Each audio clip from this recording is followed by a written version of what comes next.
Boa noite a todos. É um grande prazer recebê-los nesse webinar, onde temos a presença de um grande amigo, né, o Dr. Eduardo Caritá, né, e eu gostaria de apresentar, então, oficialmente. O Dr. Eduardo Caritá, né, ele é diretor de Tecnologia e Inovação da Funcional Micron, Indústria e Comércio Limitada, mas também ele ocupa posições similares na Micronos, já ocupou, né, a posição similar na Micronos Microencapsulação, na Croma Microencapsulados e vários outros. Então, como vocês podem ver, o Dr. Eduardo Caritá é um empresário, né, e vocês vão ver um pesquisador, né, de fronteira nessa área de inovação, né, e desenvolvimento de produtos. Ele é formado como biomédico, com especialização em patologia clínica, e é um pesquisador nas áreas de micro e nanoencapsulação aplicada a fármacos, cosméticos, alimentos e bebidas, além de ser um grande especialista na área de coacervação complexa e biopolímeros. Além disso, né, ele colabora em pesquisas voltadas à parte de ciência da saúde, com várias instituições, universidades, né, como a USP, a Unicamp, a Unip, a UFMS, a UFPB, dentre outras. Ele possui diversos trabalhos científicos, colabora com artigos técnicos em revistas nacionais e internacionais. Ele, na realidade, já palestrou, né, várias centenas de vezes nesses eventos, tem 7 patentes, né? E, além de ser um pesquisador, então, como foi colocado, na área de alimentos, e vocês vão ver a trajetória incrível que ele tem, né? Eu o conheci em 2002, 2003, né? E realmente foi um grande prazer conhecê-lo, é um grande amigo, né? E ele é para mim, realmente uma inspiração, né, nessa área, né, de tecnologia e inovação.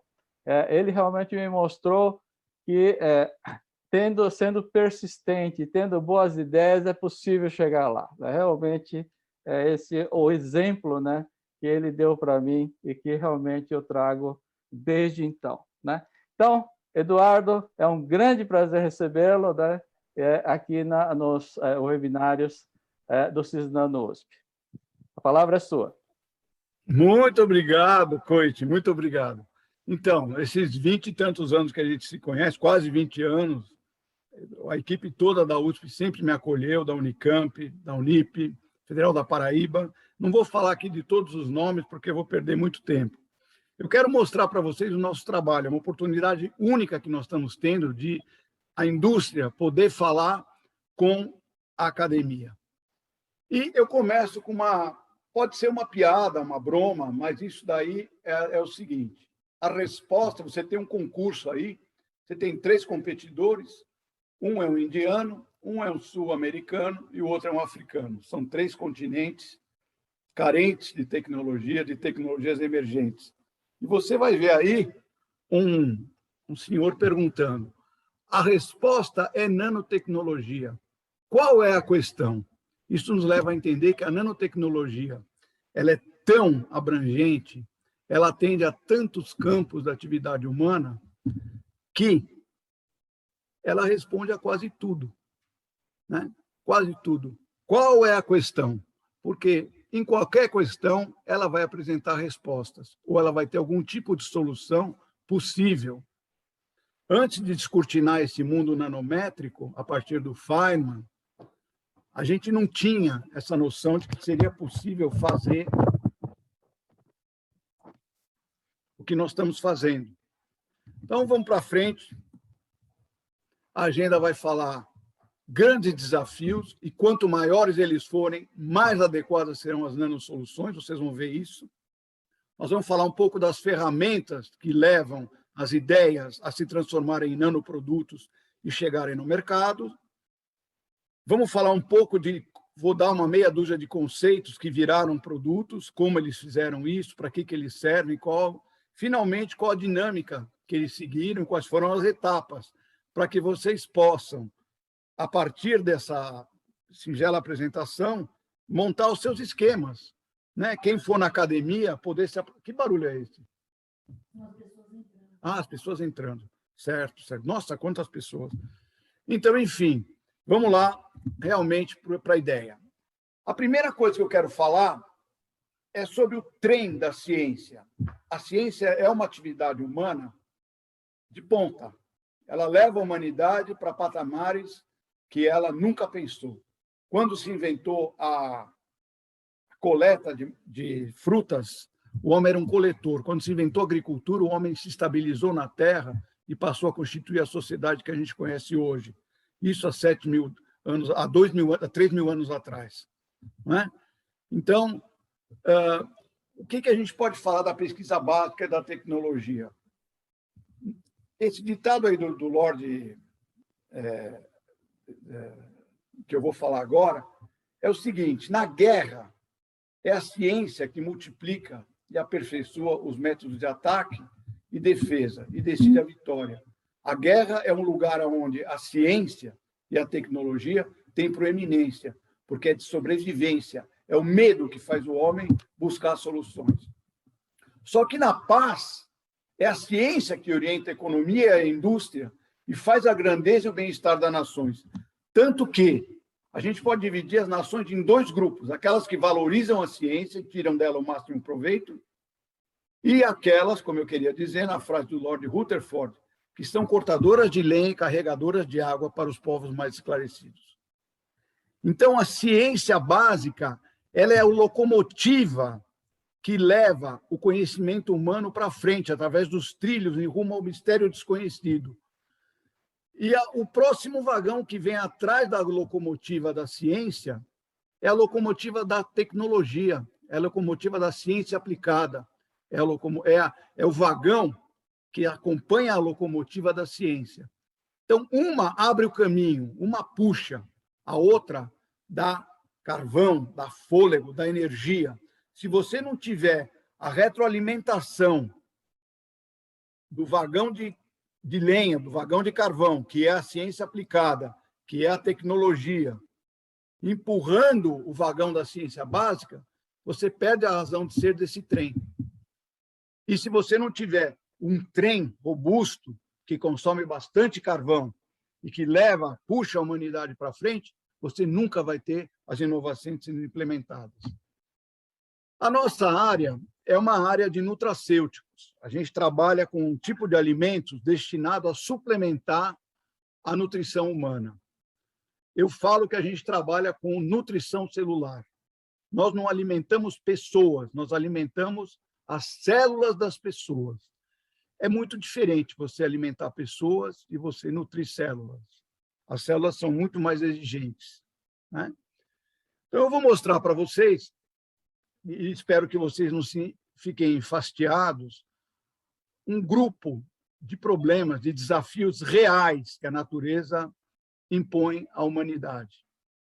São as moléstias civilizacionais e as moléstias negligenciadas.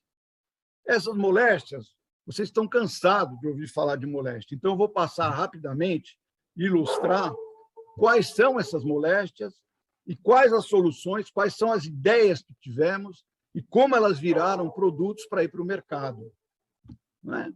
Então, por exemplo, o grande matador de ser humano são as moléstias cardiovasculares. Morrem 9 milhões de pessoas por ano, em 2019, com esse problema, né? Isso no Brasil. Nós não estamos falando de mundo. A obesidade, por exemplo, é outro problema sério. Por quê? Você tem gente que não come porque falta comida, e você tem gente que come demais e come mal e morre porque come, né? Então, outro problema, a hipertensão. As pessoas não sabem que elas retêm muito mais água no corpo porque comem muito sal e, com isso, esforçam o seu coração muito mais do que deveriam esforçar. Isso cria um negócio chamado hipertensão essencial benigna. Ela é a causa da morte, aqui no Brasil, por exemplo, de 30 mil pessoas por ano. 30 mil. Né? Os cânceres, as leucemias, os sarcomas, os mielomas, os blastomas, são doenças que, por exemplo, a gente tinha 8,2 milhões de pessoas morrendo por ano em 2012. Hoje são 8,8. 800, quase 1 milhão de pessoas a mais nesse período. A despeito de todo o progresso da ciência, morrem cada vez mais pessoas. As doenças neurológicas e as doenças nervosas, as pessoas têm depressão, então 700 milhões de transtornos mentais por ano, em diversos grupos, Parkinson, Alzheimer, esquizofrenia, demência, e os episódios de depressão que inviabilizam as pessoas para poderem criar e trabalhar. Não é? Finalmente, cheguei naquilo que hoje temos muitos doutores por aí, muita gente que entende mais de epidemia viral e bacteriana do que o resto da humanidade. Mas só para lembrar, a peste bubônica matou alguma coisa entre 75 e 200 milhões de pessoas no século XIV, causada por uma simples bactéria. Um ser com 5 microns de tamanho matou 200 milhões de pessoas. E demorou muito tempo para a gente debelar. Até hoje a gente tem a peste bubônica pegando países. Né? A varíola, a mesma coisa. Ela foi erradicada recentemente, em 1980. Nós demoramos muitos anos para erradicar a varíola. A mesma coisa a cólera, Vibrio cholerae, que é uma bactéria, ela mata, e aqui no Brasil mesmo, há uns 20 anos atrás, a gente teve uma epidemia de cólera. A gripe espanhola, viral também, matou 50 milhões de pessoas. Não é 2 milhões, como a nossa pandemia aqui do SARS-CoV-2. 40 a 50 milhões de pessoas. Né? E, mais recentemente, a gripe suína, SARS-CoV-2 e o HIV. Só para falar do HIV, que é uma doença com RNA vírus, a gente tem hoje, vivendo no mundo, em torno de 45 milhões de pessoas soropositivas, entre crianças e adultos. Muito bem. Feita essa descarga de problemas, vamos para soluções.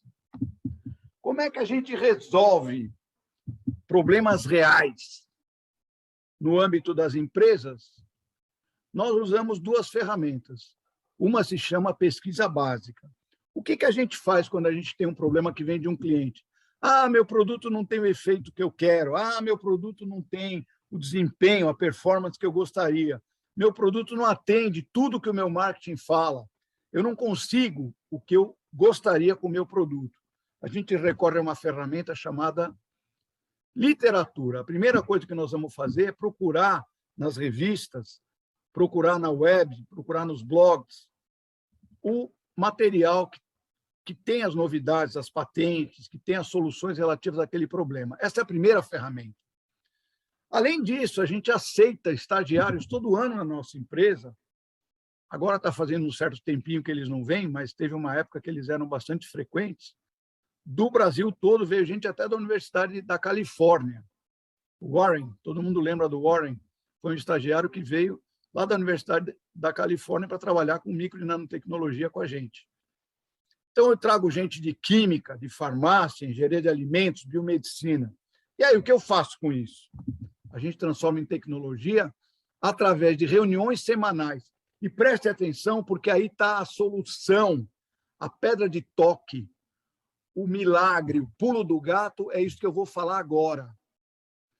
Reuniões semanais de novos projetos com toda a equipe, desde o pessoal comercial, que vai ver o olho do cliente lá, a necessidade do cliente na empresa dele, o problema dele, vai pegar o pulso do coitado e ver o que ele tem de problema, até passando pela produção, que produz o produto, o pessoal da qualidade, o pessoal do regulatório, controladoria, compras e, principalmente, o P&D, né? E essa discussão que acontece aí praticamente toda semana, ou pelo menos a cada 15 dias, é uma discussão democrática e transdisciplinar. O que quer dizer uma discussão democrática e transdisciplinar? Não adianta você ter um diretor, ou um gerente, ou um coordenador que tem grande experiência, só que a experiência dele está voltada ao que está no passado. Esse problema é novo. Esse diretor, esse gerente, esse coordenador, esse supervisor, que tem uma grande experiência em diversos problemas, ele nunca enfrentou esse novo problema. Então, essa discussão ela tem que ser democrática, porque talvez aquele estagiário que entrou há 2 meses, ele tem uma visão diferente do problema e ele tendo a oportunidade de falar em grau de igualdade. Isso é importante. Todo mundo, no começo, estranha essa reunião, porque você perde a patente de diretor, perde a patente de gerente, perde a patente de supervisor e você se torna mais um membro na mesa analisando um problema, é um problema em busca de solução. E o que quer dizer transdisciplinar? É importantíssima essa palavra. Ela não é multidisciplinar, ela não é interdisciplinar. Essa discussão ela é transdisciplinar. E qual a diferença de uma coisa multidisciplinar para uma coisa transdisciplinar? O transdisciplinar, aquele grande especialista em conservação, ele se desveste do seu conhecimento e desce para entender o que a pessoa de compras está falando. A pessoa de compras desce do seu patamar de comprador de muitos anos, de grande experiência, e tenta entender o que aquele pesquisador está falando.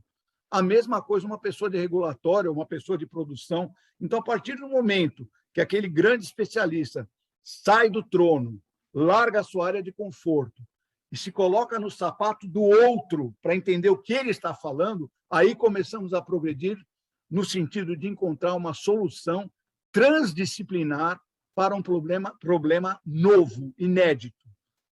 Seguramente dessa discussão vai sair uma solução nova, inédita. Participamos de webinários e o ritmo é o seguinte: depois dessa discussão teórica, se parte para a bancada, se define o que vamos fazer, que materiais. Feita a amostra, isso vai para o analítico, vira um piloto industrial e, finalmente, parte para o cliente aprovar essa ideia solucionada como a nossa equipe bolou, e isso é faturado e vira um produto. Esse é o caminho de mais de 1.000 projetos que nós desenvolvemos nesses 14 anos na Funcional Micron, geraram mais de 120 projetos que dão um total aí de, às vezes, de mais de 100 toneladas de produto vendido por mês, todos eles gerados dessa forma. Não existia um manual, produtos que querem abarcar a nanotecnologia, não existia esse manual. Nós fomos introduzindo o conceito da nanotecnologia em cada necessidade desses clientes. E é interessantíssimo essa onda, porque nós estamos vivendo essa onda. Com ou sem epidemia, nós estamos vivendo essa onda. Essa onda ela começa aí em 2016 e o auge dela vai acontecer lá em 2030, quando a gente fala dos alimentos para a longevidade e os grandes países que vão estar na crista dessa onda, né? China, Índia, Rússia, Estados Unidos, Japão e Brasil. São os países que vão ter as populações mais longevas. Se vocês verem esse ícone da cabecinha, aí tem uma cabecinha com uma lâmpada aí no meio, esses ícones eles falam dos conceitos. Isso que nós estávamos falando no slide anterior. Conceitos transdisciplinares.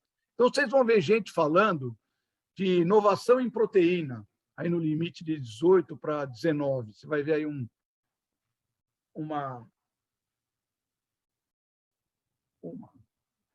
todo mundo procurando. Como é que você inova a proteína? Proteína é proteína. Não, você vai procurar proteína em novas fontes. Proteínas veganas, proteínas de plantas, e não proteínas onde elas são abundantes, nos animais. Né? Você vai ver conceitos como probióticos, guerra de entrega de alimentos, serviço de alimentos fora de casa. Nós estamos vivendo tudo isso. Como isso daí impacta na tecnologia aqui? Tecnologia, impacto na tecnologia. Você vai encontrar aqui internet das coisas, escaneadores de comida. Nós estamos tendo já produto impresso em 3D, internet das coisas. E você vai ter um consumidor aqui, um impacto no consumidor, onde esse cara vai ser muito sofisticado, muito complexo. Ele vai querer praticamente um produto que seja feito sob medida para ele. Ele não admite que ele está no meio de uma massa de 7 bilhões e 800 milhões de almas. Ele quer um produto feito para a necessidade dele. E mais, tem que ser um produto com naturalidade. E mais, tem que ser um produto com traceabilidade, ou seja, da onde veio. É produzido dentro da sustentabilidade, é produzido com mão de obra escrava, é produzido dentro dos cânones da coisa orgânica, não é? E mais, esse produto tem que responder com agilidade, ele tem que ser pedido pelo celular, chegar por um motoboy e ser pago pelo celular. Eu não preciso nem botar meu nariz para fora, rapidamente eu resolvo o meu problema. Nós estamos aqui, nessa parte da onda. Agora, nós vamos começar a encontrar, por exemplo, na área da agricultura, a agricultura de precisão, onde eles plantam em áreas irrigadas especificamente, com nutrientes específicos, com controle dos fatores. Isso vai, ajudado pela inteligência artificial, vai gerar um tipo de produto especial, com mais produtividade, com mais nutrientes. Você vai gerar o próximo passo, que é a nutrição sintética. Você vai buscar proteína em laboratório. Você não vai mais precisar matar um boi ou um porco, ou pescar um peixe, ou matar um inseto para conseguir proteína. Você vai passar a sintetizar proteína em laboratório e em grandes laboratórios produtores. E mais que isso, esse conceito leva, como você usa muito computador, você usa muito smartphone, você usa muita televisão, você tem uma descarga imagética e sonora absurda para o teu aparelho cognitivo, você vai ter a necessidade de ter produtos que reforcem tua área cognitiva, tua memória alfanumérica, tua memória verbal, tua capacidade de localização espacial. Então, todo esse alimento vai ser voltado a um conceito nootrópico, um conceito de alimento que vai nutrir o cérebro, não é? Enfim, eu não vou me esmiuçar muito, porque eu tenho que fazer outros slides, mas você vai chegar até na comida que vai alimentar o cérebro aqui na frente, lá para 2030, né? Internet dos mares. É muito interessante essa imagem, eu vou deixar para vocês, porque ela vai trazer muito ponto para discussão, tanto nos conceitos, se vocês seguirem os conceitos, quanto no impacto para a tecnologia, quanto como vai ficar o nosso consumidor. Um consumidor que busca transparência, que busca sustentabilidade, que busca personalização dos produtos que lhe são oferecidos, feito para você. Mas isso não é uma conversa mole, tem que ser assim. Isso não é mentira, tem que ser verdade, tem que realizar isso. E, mais que tudo, um produto que abarca inovação, que é exatamente o tema da nossa palestra. Para poder falar de inovação, eu estou falando com o pessoal de universidades, de meio acadêmico, principalmente da área de química e outras áreas, engenharia de alimentos, biomedicina, etc., a gente tem que entender que o mercado ele tem um ciclo de vida. E esse mercado vai desde o mercado emergente até o mercado, o produto ele pode ser um produto em crescimento, como um produto maduro, como um produto em declínio. Esses são os nomes que nós damos para os produtos no segmento de mercado. E, falando de inovação, ou ele é um produto incremental, ou ele é um produto que tem disruptividade, ou ele tem uma inovação extremamente nova, uma inovação que não é só uma inovação do produto, ela é uma inovação do mercado. Ele é um produto que as pessoas não sabiam que precisavam dele, então ele vai criar um novo mercado. Então, esse gradiente de disruptividade, esse gradiente de maturidade no mercado, desde um produto emergente até um produto em declínio, é um cenário que determina duas etapas aqui. O mercado existente e o mercado novo. E foi assim no começo dos tempos e vai assim até o fim dos tempos. Nós estamos esse é o teatro de operações que nós vivemos. Eu não vou entrar nesse slide, eu vou deixar ele para vocês como um legado, é uma pesquisa do Fantarini Carvalho, muito interessante. Ele mostra a diferença entre as inovações incrementais e as inovações disruptivas. Eu vou ficar só no primeiro aqui.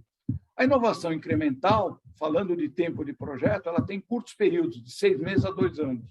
Muitos projetos nossos estão estão nesse patamar.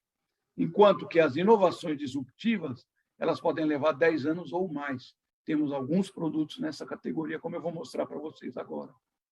Então, depois, com calma, vocês olham esse slide para ver quem está envolvido, quem participa, como é o processo, qual a trajetória desse produto, até para você diferenciar se o produto que você está trabalhando é incremental ou é disruptivo. Vamos, então, finalmente, entrar na massa das invenções, na massa dos produtos que fizeram esse caminho, da ideação ao mercado. Eu peguei um produto bastante disruptivo e bastante emblemático. Nosso produto chamado Redussal. Redussal é uma patente deferida em 2021 e ele é muito simples. Ele é só um tubo de aerosol com sal dentro. Obviamente, para essa ideia, para essas 10 gramas de sal chegarem ao mercado e tentarem resolver boa parte do problema de hipertensão essencial benigna, não foi só uma cabeça, não foi só 2 cabeças, não foram só 3 cabeças que fizeram isso. Essa ideia inicial foi sendo aperfeiçoada, foi sendo trabalhada, envolveu muita gente.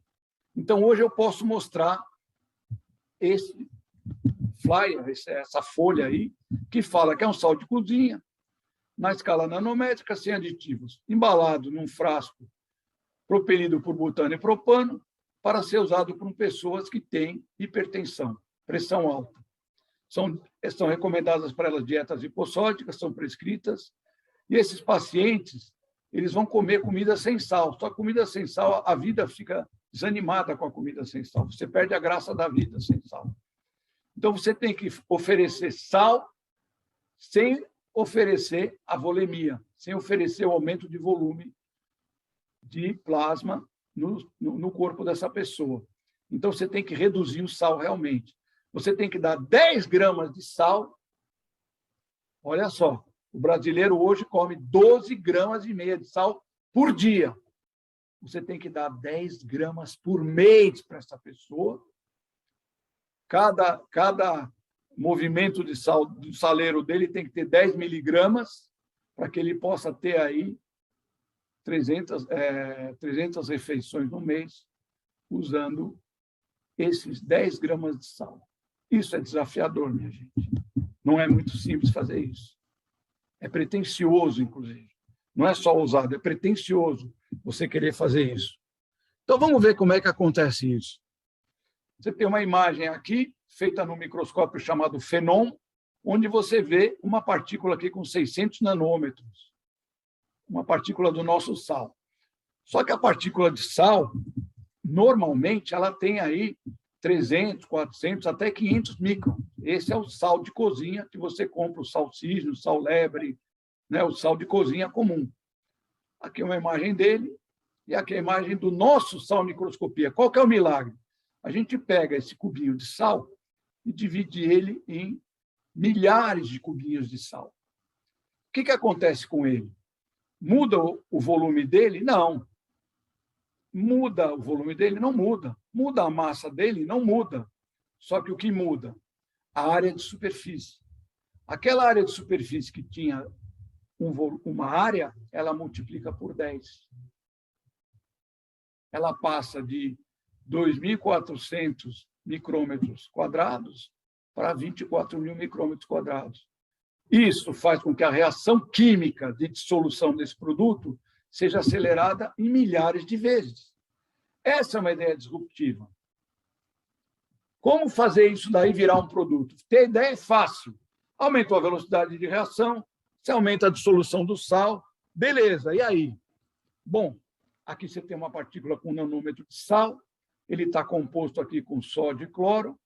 Quando ele entra na água, em contato com a água, seja a saliva da nossa boca, que contém água, seja um copo de água, você vai ter uma dissolução desse tipo. O cátion vai ser atraído pelo dipolo água pelo lado do oxigênio. E o ânion vai ser atraído pelo dipolo água pelo lado dos hidrogênios. E você tem uma dissociação dessa molécula. Ela passa a ser um sal dissociado. Assim também acontece na nossa língua. Se você pegar uma papila de uma língua, vamos pegar a papila, Você tem aqui uma língua, você tem uma papila em corte histológico e as diversas células que contêm a papila. Aqui tem um desenho artístico de uma papila estilizada. Então, você tem lá uma papila específica para o doce, uma papila específica para o umami, uma papila específica para o salgado, e assim por diante. Quando essa papila recebe a molécula específica, ela desencadeia uma resposta nervosa, um estímulo elétrico, que através do neurônio serotonina vai atingir o nervo gustatório, vai lá para o teu cérebro e vai falar: isso é salgado, esse produto está salgado, esse produto está doce, esse produto está azedo.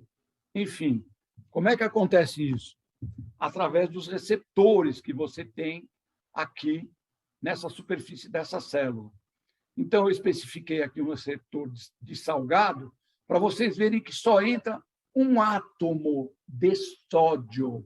Não adianta você querer fingir que você está salgando a comida com pimenta, com qualquer outro coadjuvante, qualquer sucedâneo, porque você não vai conseguir entrar no canal de sódio se não for com um átomo de sódio. Qual é o mérito do nosso produto?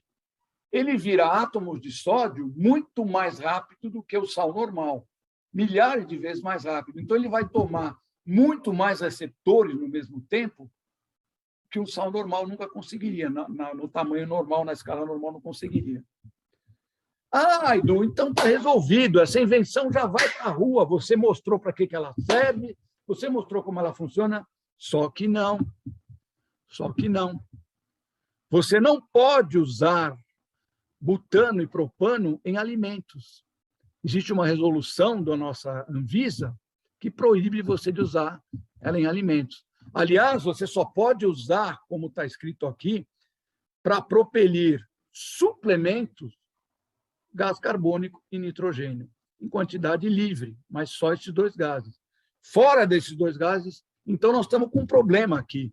É um produto lindo, maravilhoso, a proposta é linda, só que não são permitidos para propelir alimentos. Vamos transformar o nosso sal em suplemento? Não, sal não pode ser suplemento, ainda mais se tem só sal, não tem mais nada. Ele não é suplemento. Se ele fosse suplemento, poderia usar outros gases. Puxa vida, como nós vamos resolver esse problema? Bom, nós passamos de 2000 e... Eu vou mostrar. Eu vou mostrar lá na frente o prazo que demorou para a gente ter essa ideia. Finalmente, no dia 10 de junho de 2021, 15 dias atrás, nós, depois de nos associar na Associação Brasileira de Aerosol, participamos de uma consulta pública da Anvisa, aonde começou a se discutir os propelentes para alimentos.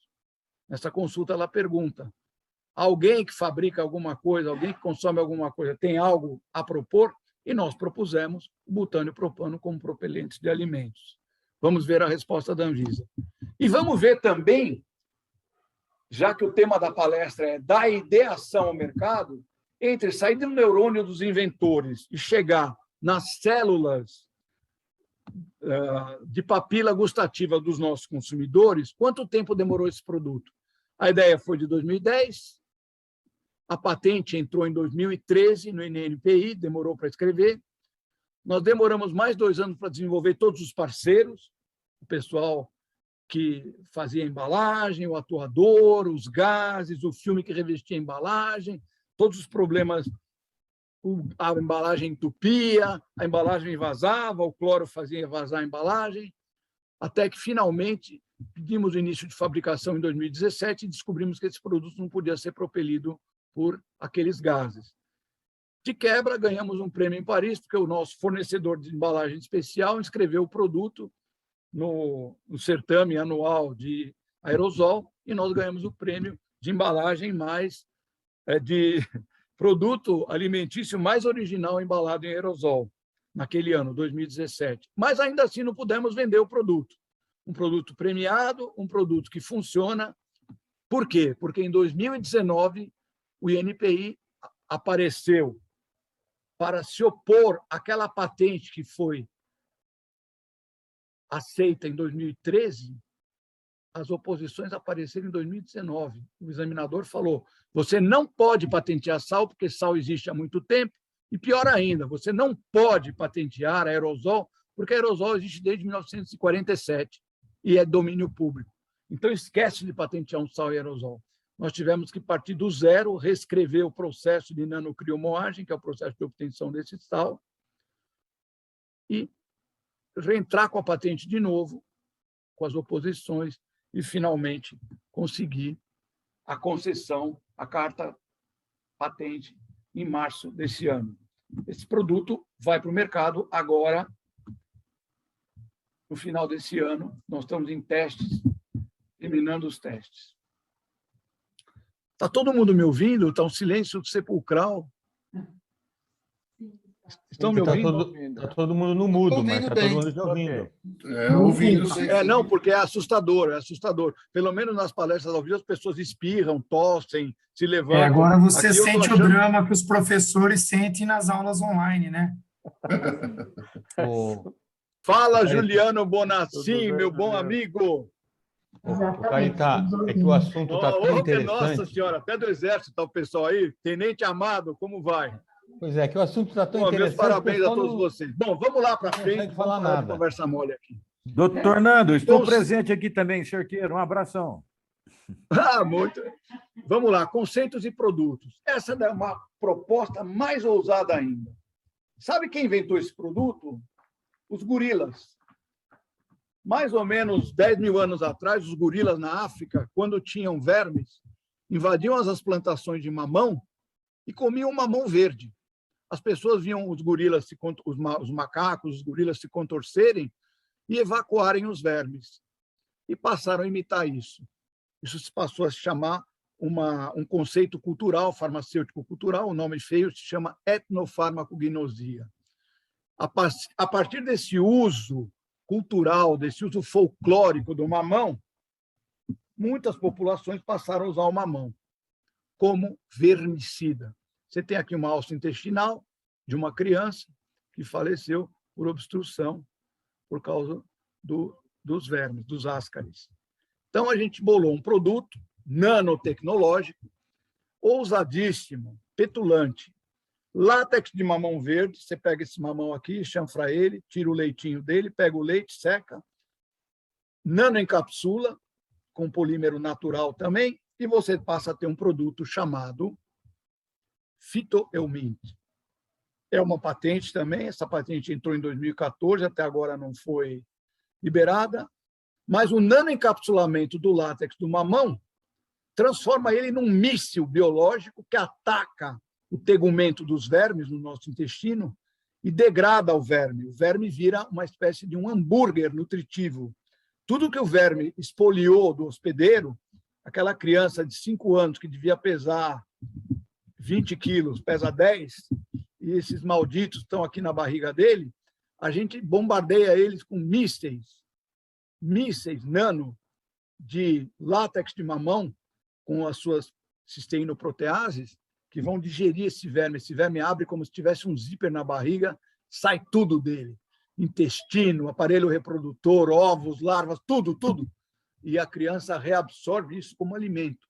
Todos esses anos, os bichos ficaram espolhando a criança e, a partir desse momento, a criança absorve o verme. Grande vantagem desse produto. Qual que é a grande invenção? O que você patenteou, Eduardo? Nós patenteamos o fato de que nós matamos os herdeiros dos vermes. Nós interrompemos o ciclo reprodutivo desses vermes. Ele não é um vermífugo que faz os vermes saírem aos magotes no vaso sanitário, depois que se toma um vermífugo tradicional clássico. Nós fizemos uma coisa que faz o verme desaparecer. O macho, a fêmea, as larvas e os ovos, que são os herdeiros. O único lugar que esse bicho vive de forma integral é no intestino humano, né? Nós liquidamos ele no intestino humano. Uma proteólise absurda, maravilhosa. Esse produto já está vendendo na Bolívia, graças ao esforço da minha sócia, a Ana Vasconcelos, que conseguiu lá em Cochabamba, com a prefeitura de Cochabamba, introduzir. O produto já está nas farmácias da Bolívia, já está vendendo. Nanotecnologia usando ideia de gorilas, ideia de curandeiros de tribo, ideias ancestrais. Vamos para um outro produto.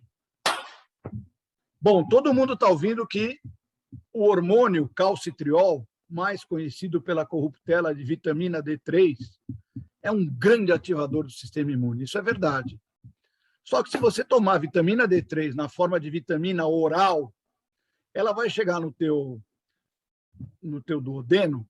Quando ela passar ali do duodeno, ela vai receber uma carga de surfactantes do teu fígado, do teu pâncreas, e ela vai esterificar essa vitamina D3, porque ela é oleosa. Ela vai virar um sabão. Então, a absorção dessa vitamina D3 vai ser altamente prejudicada por essa apresentação oral.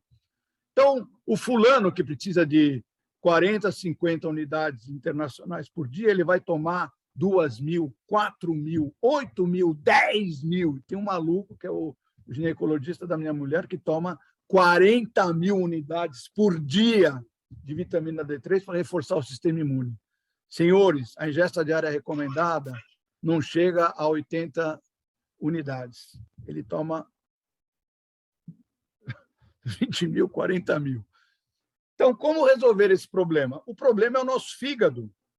Como fazer para entrar por um lugar que não seja o fígado? Bom, você pode tomar uma injeção de vitamina D. Vai doer pra caramba, porque é oleosa. Sabe outro jeito de entrar? Pela pele.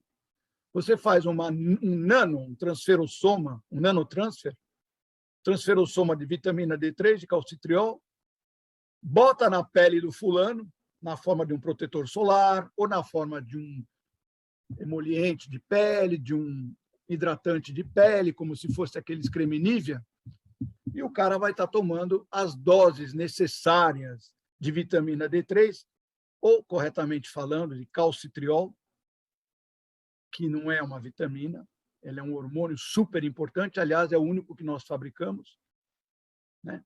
De todas as chamadas vitaminas, o único que o ser humano fabrica é esse aqui, é a vitamina D.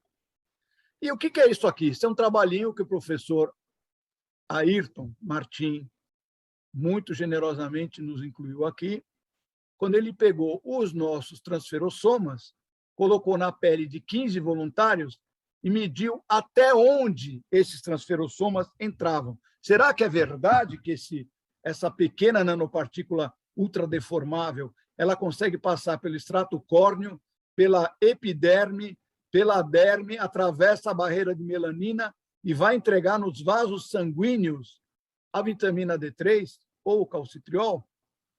Então, ele, num tempo T2, ele mediu isso, num tempo T4, 4 horas, mediu isso, num tempo T, 6 horas, mediu isso. Ou seja, o produto que estava aqui na pele, na área externa do corpo da pessoa, lentamente foi sendo conduzido através dos transferossomas ultradeformáveis para o extrato de Malpighi e para os capilares que irrigam a base da pele, entrando no sangue dos nossos 15 voluntários. Está aqui, você não tem mais produto, praticamente ele desapareceu da pele, ele está todo entregue. Nós entramos 120 microns para dentro da pele, pela pele. Então, poxa, Eduardo, você está falando de uma nutrição pela pele? No lugar do fulano comer pela boca, ele come pela pele? Sim, senhor, estou falando disso. Pelo menos das vitaminas, dos minerais, dos oligoelementos, ele pode se nutrir pela pele. Come arroz, feijão com bife e toma o resto pela pele. Não precisa mais tomar pílula nenhuma. Esse produto é um produto de um cliente nosso, eu estou tomando a liberdade de falar dele, chama Power Pharma, porque eu avisei que eu iria falar, né? Ele já patenteou, ele está agora tentando vender isso para grandes empresas farmacêuticas. Sprimicron. Poxa vida, Edu, fala de uma doença negligenciada, fala de uma coisa que abrange mais gente. Então, vamos falar um pouco de anemia ferropriva. Acredita-se que mais ou menos 30% das pessoas, dos seres humanos na Terra, sofrem de anemia.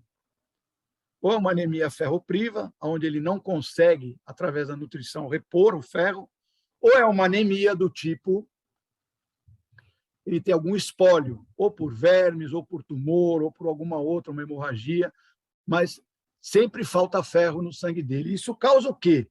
Bom, para vocês entenderem, no Brasil, que é um país onde a vigilância em saúde não é tão, vamos dizer assim, tão boa assim, provocou uma política nacional de suplementação de ferro. Por quê? 30% das mulheres têm anemia. Mais de 20% das crianças menores de 2 anos têm anemia. E a mesma coisa as crianças e os adultos entre 15 e 49 anos. 20%, 24%, 29%. Poxa, dá a impressão que quanto mais o cara evolui em idade, mais anêmico ele fica. É verdade. Ele deixa o peito da mãe, ele passa a ter uma dieta completamente errada, completamente imprópria, e ele passa a ser anêmico. E as mulheres, aqui, especificamente, elas perdem sangue a cada 28 dias. Então, isso ajuda muito, como elas não repõem o ferro através da nutrição.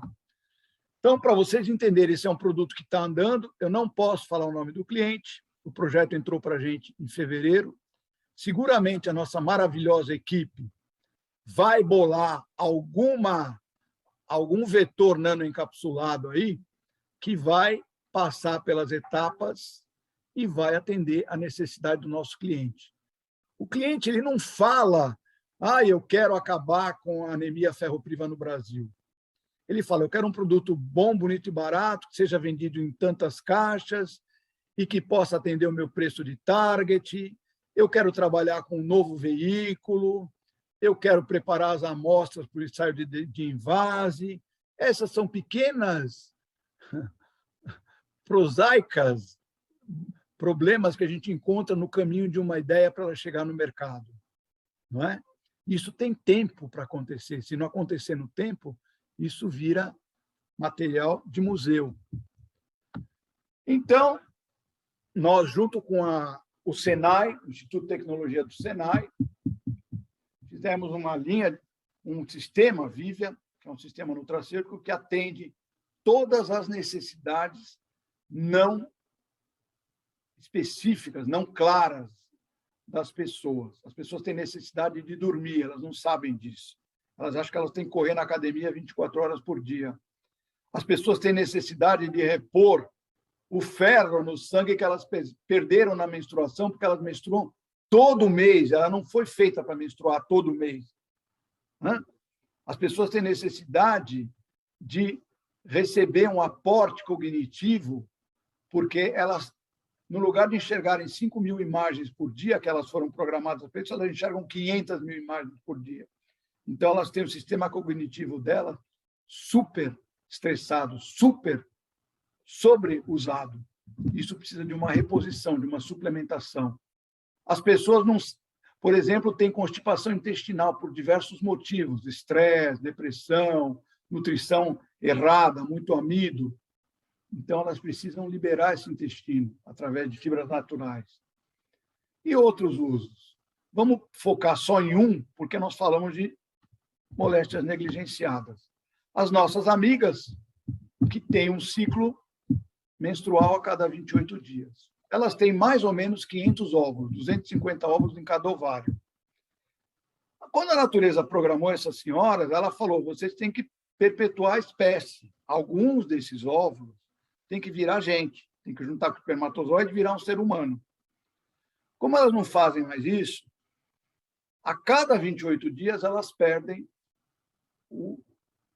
toda a forração interna, o endométrio, e junto vai sangue. Uma mulher normal de 70 quilos tem 5 gramas de ferro no corpo, na forma de transferrina, ferritina, hemoglobina. Quando ela perde esse sangue, ela perde uma parte da hemoglobina. Ela perde 50 microgramas de ferro por cada ciclo. Se ela repuser, comer espinafre, comer feijão, comer um monte de coisa, ou suplementar, ela repõe o ferro. Agora, pergunta se ela come espinafre. É amargo, eu não gosto. Come verdura escura. Não, não gosto. Come feijão. Não, feijão me dá flatulência, não como. Então, essa senhora, como a grande maioria das senhoras, ela vai estar fadada a uma anemia ferropriva, subclínica, no lugar dela ter 15 nanogramas de ferro, ela vai ter lá, por 10 ml de sangue, ela vai ter 10, 11, Então, ela não está francamente numa anemia, ela vai estar num limite, numa anemia limite. Aí ela se sente desanimada, ela se sente inapetente, ela se sente cansada, ela se sente feia, ela vai fazer plástica, ela vai botar silicone nas mamas, ela vai para a academia, ela vai tomar fluoxetina, quando o problema dela é falta de ferro. Se ela pegar esse ferro do Sprimicron, ela vai repor, porque ele tem chá verde, ele tem vitamina C e ele tem ferro. 50% da ingesta diária de ferro na forma de ferro micro e nanoencapsulado. Se ela tomar 6 frasquinhos desse, ela repõe o ferro que ela perdeu todo mês. Coração, Bioômega. Esse produto é um conceito super avançado, chama nanocarreadores lipídicos sólidos.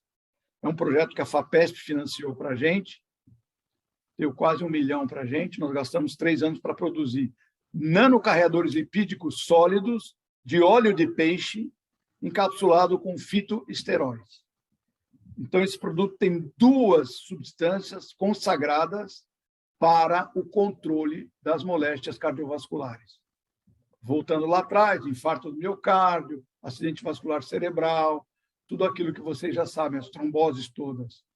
Dá uma olhada. A gente produziu nanopartículas entre 100 e 400 nanômetros. Muita gente que está ouvindo essa palestra hoje ajudou a gente a fotografar essas partículas, ajudou a gente a mensurar, ou por microscopia confocal lá na USP, ou no L-Nano, ou no Senai, no microscópio lá da metalurgia. Então, a gente inventou umas partículas que parecem o colesterol sanguíneo humano, só que elas resolvem a questão de limpeza de artérias, de vasos, né? E outras. Olha uma imagem do bichinho aí. Quando a gente fez, eu, a Mariana, a equipe, a gente achou que elas eram esféricas, mas não são. Elas parecem uma couve-flor, aqui no aumento de 50 mil vezes. Você vê que você tem o óleo preso em cada vesícula dessa daqui, o óleo de peixe, encapsulado pelo fitoesterol, que é um esterol que simula o colesterol humano, só que ele é de origem vegetal e não é. Ele é muito mais benigno, muito mais saudável do que o colesterol. O fitoesterol é muito mais benigno que o colesterol exógeno que a gente come. Vamos lá. E agora, para não ficar muito só na Funcional Micron, a gente vai falar um pouco de uma ideia mais disruptiva ainda, que vai agradar os nossos fanáticos por vacinas. Hoje, cada 10 pessoas, 11 sabem tudo sobre vacinas, como são feitas, todo o mecanismo antigênico. E nós, uns 3, 4 anos atrás, um pouco antes disso, quando a gente ainda falava de dengue, montamos uma série de pesquisadores. O professor Keller está aqui, ó. O professor Newton Andreu está aqui. O finado Antal, que é o maior conhecedor de aerosol que eu conheço, junto com o doutor Hugo Tchaluleu, que é o pai dessa ideia. Essa ideia que eu vou falar agora surgiu nos neurônios desse senhor aqui. O professor Gonzalo Vecina, que é o homem que fundou a Anvisa, o Rodrigo Freua, a minha caríssima Carla, que se não fosse por ela, não existiria nada. Ela que realiza tudo. Eu, grávido de 9 meses, qual que é a ideia? A gente descobriu que você pega as doenças virais pelo nariz, não pela pele. Ou entra pela mucosa do olho, ou entra pela mucosa do nariz, orofaríngea. E se você tiver um meio de dispersar a vacina também pela mucosa orofaríngea, exatamente como o vírus faz, através dos perdigotos, você vai conseguir um resultado muito bom. A gente criou a ideia, o Dr. Hugo bolou a Nanoaerovax, uma vacina com partículas nano encapsuladas, fragmentos do vírus, ou do RNA, ou do capsídeo, ou de alguma proteína imunogênica dele. Isso se transforma numa nanopartícula, vai dentro do aerosol, fica no ambiente estanque, e essa ideia permite que, quando esse produto sai, ele vai sofrer um tipo de ruptura aqui chamado mechanical breakup, que traz de volta essas partículas micrométricas para a escala nanométrica, muito mais fáceis de penetrar na mucosa nasal e até nos alvéolos pulmonares. Então, esse produto é um espirrador de partícula de vírus artificial que simula o processo de contaminação do o nosso famoso, que está aqui agora, é esse aqui, coronavírus. Mas as famílias de vírus, os rinovírus, influenza vírus, adenovírus, herpes vírus, hepatite, sarampo, até raiva, HIV, câncer de colo de útero, varíola e outras, varicela, tudo isso daqui é vírus, tudo isso daqui pode ser colocado dentro desse mecanismo para uma imunização de uma forma disruptiva, através de aerosol. No lugar de precisar de agulha, seringa, máscara, luva, band-aid, enfermeiro, posto de vacinação, campanha governamental, você com um pequeno aerosol, usando a nanotecnologia, você contém o agente viral e você consegue fazer a imunização de populações sem utilizar a cadeia do frio, etc. Então, nem só na Funcional Micron a gente tem ideias em nano, tem outros lugares. E o grande mérito do Instituto é que ele é transdisciplinar. O grande especialista em vacina abre um tapete vermelho para o especialista em aerosol, que abre um tapete vermelho para o epidemiologista e que abre um tapete vermelho para o nano farmacotécnico. E nós, assim, compartilhando dos nossos pontos de vista de uma forma democrática, chegamos rapidamente em soluções. Tá? Então, era isso que eu queria falar. Finalmente, como é que se conclui isso? Bom, Eduardo, você falou e não me mostrou como é que realmente vocês conseguem ir das ideias para o mercado. Eu quero saber isso. Então, eu, de forma quase obscena, vou despertar a crítica dos meus ouvintes, mas eu vou mostrar como é que a gente faz. A gente faz uma coisa chamada observação crítica. Você olha como é que as pessoas estão resolvendo os problemas. Por exemplo, eu vou pegar só a fecundidade aqui, as feministas que não me critiquem e nem me crucifiquem. Mas, no passado, uma mulher, ela engravidava, passava 9 meses gestando, passava 2 a 3 anos amamentando, e nesse período ela não era fértil. O marido podia ter relações com ela que ela não procriaria. Então, era uma forma de controle da humanidade. Passou essa moda, a gente passou a controlar a fecundidade com os anticonceptivos, os contraceptivos orais. Bom, é uma solução, resolveu um problema. Agora, como resolve o problema da mulher perder sangue todo mês e não repor esse sangue? Eu mostrei uma solução para vocês lá atrás. Essa ideia vem daí, uma forma prática de repor a hemoglobina das mulheres que estão em estado de anemia ferropriva. Então, a coisa vai longe, não é? Então, as dietas humanas, como eram no passado, como são agora. O caminho que nós adotamos, bota bastante amido, bastante sal e bastante gordura, bastante óleo vegetal, que a comida fica barata e dá para alimentar todo mundo. Essa não é uma solução. As moléstias civilizacionais são grandemente frutos desse problema. Eu não estou falando da tecnologia de alimentos. Quem for de tecnologia de alimentos, me entenda que eu vivo de tecnologia de alimentos. Eu não vou falar nunca mal da tecnologia de alimentos. Estou falando do prazo de validade da tecnologia existente. Quando você coloca um conservante, um benzoato de sódio,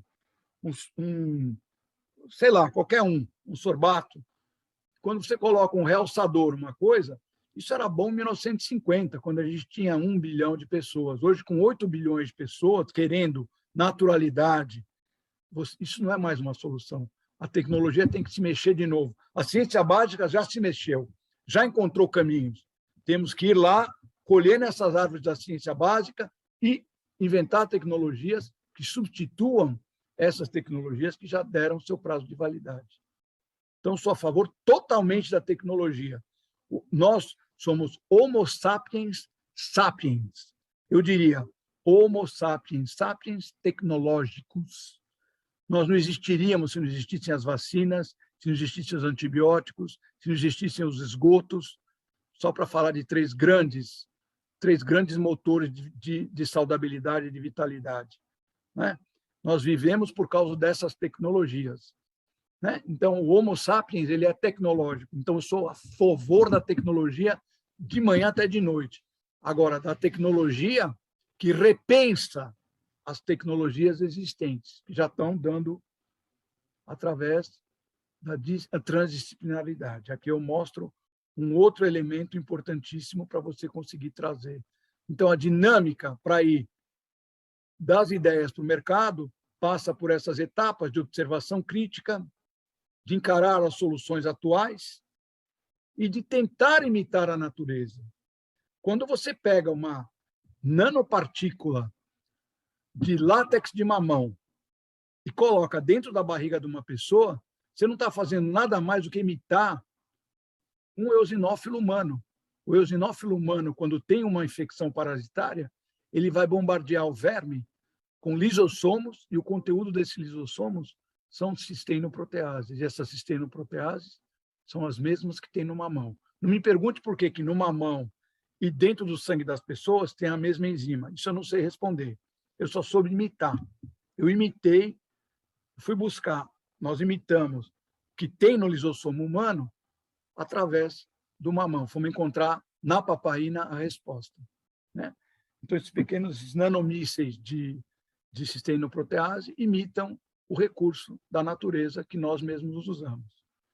É isso que eu tinha para falar. Não consegui encontrar mais nenhum segredo que eu possa revelar, porque se eu revelar, vocês vão competir comigo e vão acabar com a minha empresa.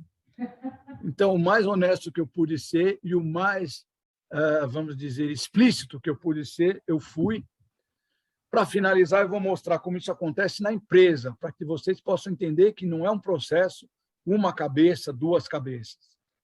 Vocês vão ver aqui à direita todos os setores envolvidos para transformar uma ideia em produto. E vocês vão ver as etapas no tempo por qual essa ideia passa. Ela passa por uma análise prévia, onde os grandes agentes, os grandes atores, são o comercial, o P&D, e a qualidade e compras, buscando amostras, etc. Num segundo momento, essa ideia passa por uma etapa de viabilidade técnica, onde a proeminência do P&D aumenta mais ainda, só que continua com o pessoal da qualidade, do regulatório, preocupado com os laudos, continua com o pessoal de compras preocupado em conseguir melhores matérias-primas, mais seguras, continua, agora começa com o problema da produção, como transformar essa boa ideia, essa útil e necessária ideia, em uma coisa fabricável, que vai ter um bom preço, que vai ser democrático, que vai substituir o que existe com vantagens. É um problema desse pessoal aqui. Finalmente, o pessoal de custos vai ter que trabalhar forte para fazer ginástica com as alíquotas de impostos, com os mecanismos todos para conseguir o menor preço, né, possível. Aí isso entra numa etapa de viabilidade comercial, onde, de novo, o protagonismo é do comercial. Olha que balé, olha que coisa transdisciplinar, não é? E aí você já está com o P&D em testes piloto, mandando amostras para o cliente, executando o teste já em escala fabril, para ver o custo disso, precisa saber quanto custa, não é? E, enquanto isso, a controladoria está trabalhando no custo final. Quando isso chega finalmente, uma amostra é aprovada pelo cliente, ele é disponibilizado para o mercado, ele tem todo um corolário, né? Uma coroa mesmo de necessidades e de medidas que têm que ser tomadas para esse produto chegar no mercado. Finalmente, ele é entregue. Então, a mágica está feita. Então, só para terminar, é o último slide. Eduardo, qual é a situação, por exemplo, na tua empresa? Hoje nós estamos com 55 projetos. Essa é uma foto de fevereiro, onde nós tínhamos, acho que, 42 ou 43 projetos. Essas ideias empurram mais ou menos 11 projetos estão na etapa de análise prévia. 27 projetos estão na fase de viabilidade técnica, sendo que aqui dentro tem 3, 4, 5 projetos prioritários. Grandes volumes, grandes promessas, muito exequíveis, na boquinha do mercado para poder entrar para o mercado Então, inviabilidade técnica. Inviabilidade comercial, 3. Disponibilizado, 1. E entrando nesse mês de fevereiro para o cliente, 3 novidades dentro desse mecanismo que vocês viram aí da ideação ao mercado. Eu peço desculpa se eu não fui mais explícito, peço desculpa porque o tempo também é pouco, a gente está falando com um público muito heterogêneo, eu tentei dar uma no cravo e outra na ferradura, quer dizer, mostrar um pouquinho, não vou falar aqui de coacervação, gelação iônica, inclusão molecular, spray chilling, spray dryer, não vou falar aqui das técnicas, porque eu iria muito para o lado acadêmico. Mas esses meus parceiros que nos conhecem sabem, eu não vou falar de nanocarreadores lipídicos sólidos, não vou falar de matriciação molecular, não vou falar disso, porque isso atenderia o público acadêmico, mas não atenderia o público industrial e os nossos parceiros. Agora, não vou falar só também de mercado, que atenderia os nossos parceiros industriais e não atenderia. Eu tentei andar nas duas vertentes aí para poder ser explícito para todo mundo, né? Eu queria ver se alguém tem alguma pergunta, porque pode ser que isso daí foi uma conversa meio louca, que ninguém entendeu nada, né? Ou pode ser que alguém entendeu. Obrigado, Eduardo, pela aula, né? Foi maravilhosa. E quando nós propusemos esse tema, né, da ideação ao mercado, foi exatamente isso que nós estávamos buscando, né? Realmente, essa sua visão, né, o seu entusiasmo aí colocado realmente e a sua experiência, obviamente, né, nessa área, né, que você parte desde do desenvolvimento das ideias, né, a busca de soluções e realmente até chegar ali ao comercial, né? Então, você já faz todo esse trajeto, né, desde a ideação até o mercado, e eu acho que você realmente passou essa mensagem de uma maneira brilhante. Muito obrigado. Obrigado, professor. Eu sei que o senhor é meu amigo e está sendo generoso. Não, muito pelo contrário. Devido ao avançado da hora, né, eu gostaria de abrir para, no máximo, 1 ou 2 perguntas, né? E aí eu gostaria de encerrar este webinar do Citando USP. Por favor, se alguém tiver alguma pergunta para o Dr. Eduardo, por favor.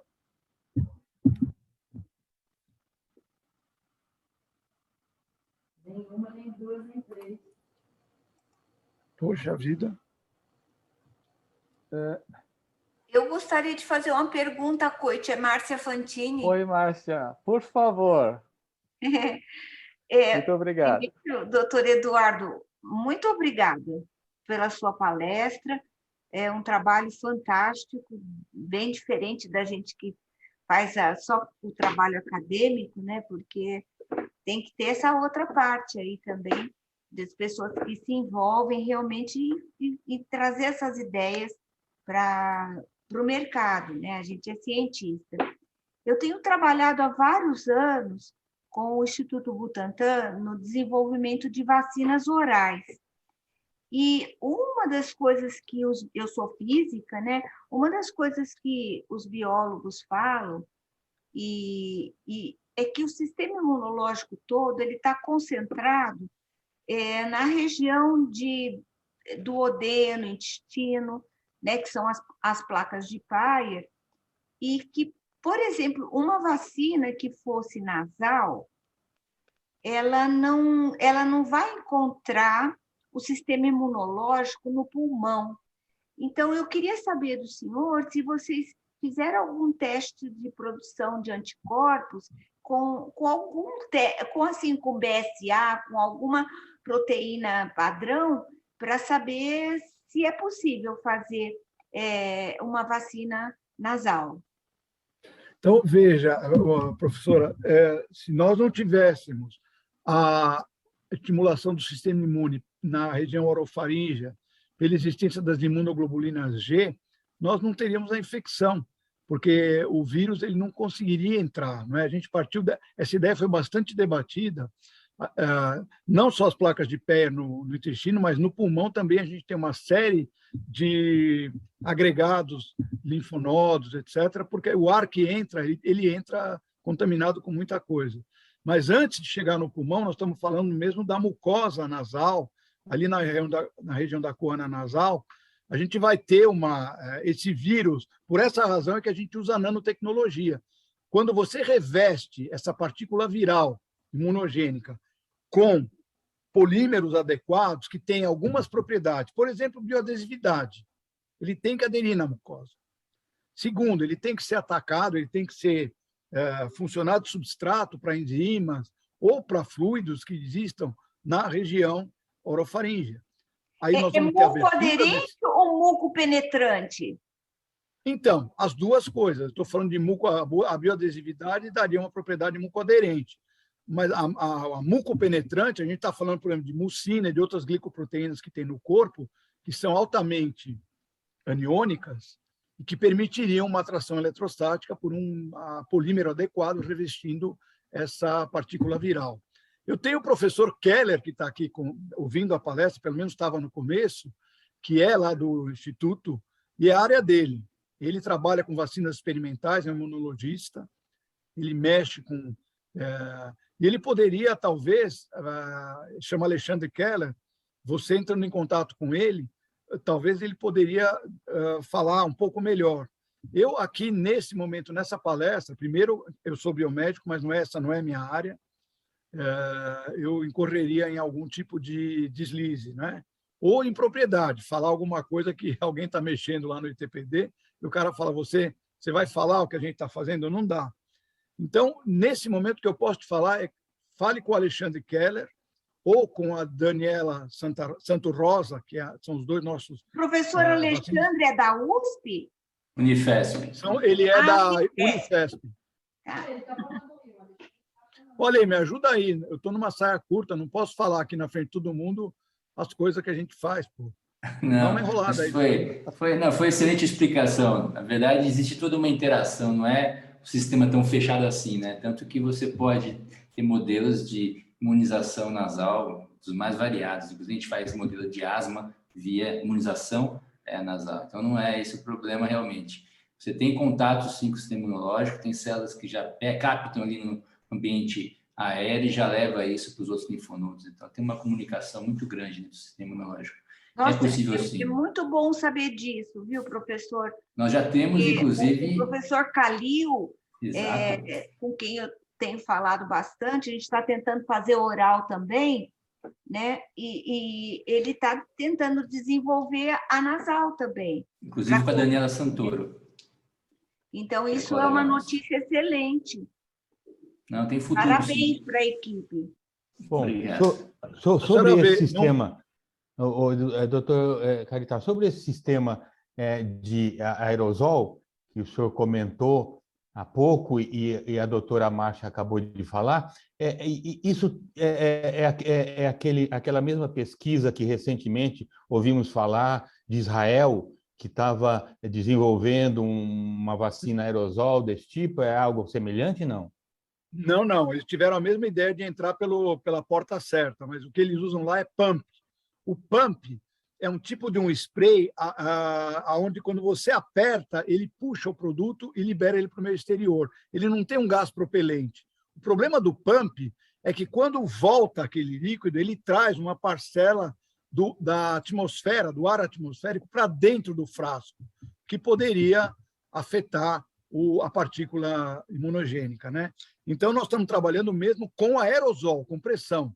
10 bar dentro, um gás empurrando, ou um saquinho plástico isolando o produto, né? Enfim, não é o momento aqui para entrar em detalhe. Depois, com calma, eu posso te falar. Nós temos uma equipe aí bem legal trabalhando com isso, mas não é a mesma coisa. A única similaridade que há é que eles entenderam, como nós, que o vírus entra pelo nariz. Então, a melhor forma do antígeno entrar é pelo nariz, de alguma forma, desde que ele seja adequadamente preparado para despertar a resposta imunológica, né? Ok. Perfeito. Bem, eu acho que nós já passamos do tempo, né? Assim, previsto já há algum tempo, né? Então, eu gostaria de encerrar aqui agradecendo a todos pela presença, né?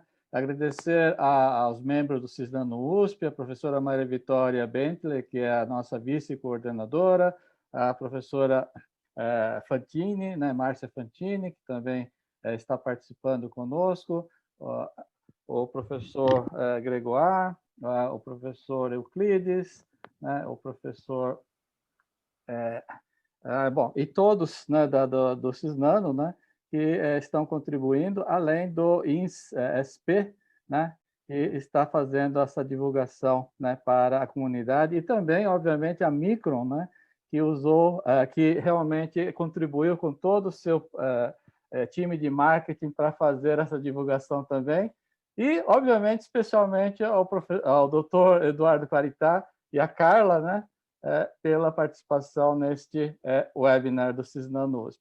Muito obrigado a todos. Foi um prazer. Boa noite. Obrigado. Pode muito contar obrigado. sempre comigo. Pá, Vocês são muito queridos, vocês moram nos nossos corações. estamos sempre, né? Aí também, vocês também, né? Desde que nós nos conhecemos, realmente tem sido uma parceria, né, muito importante, como falei, né? E um exemplo realmente para o Brasil de como fazer uma ideia se transformar, várias ideias se transformar em produtos com criatividade e persistência, né? Como nós vimos, nós precisamos muito disso também, né? Então, Insistir e persistir sempre. com certeza. Muito Com a obrigado. nanotecnologia, menos é mais. Com certeza. E também, né, agradecer por terem abraçado dessa maneira a nanociência e a nanotecnologia e gerando produtos aí, né, para o Brasil. Muito obrigado a todos. Muito obrigado. Boa noite. Coit, né? estão Até a próxima. perguntando aqui se a gente vai poder mandar o material para todo mundo. A gente vai poder disponibilizar? Marcos, só um instantinho. Marcos, poderia encerrar a gravação, por favor? Muito obrigado.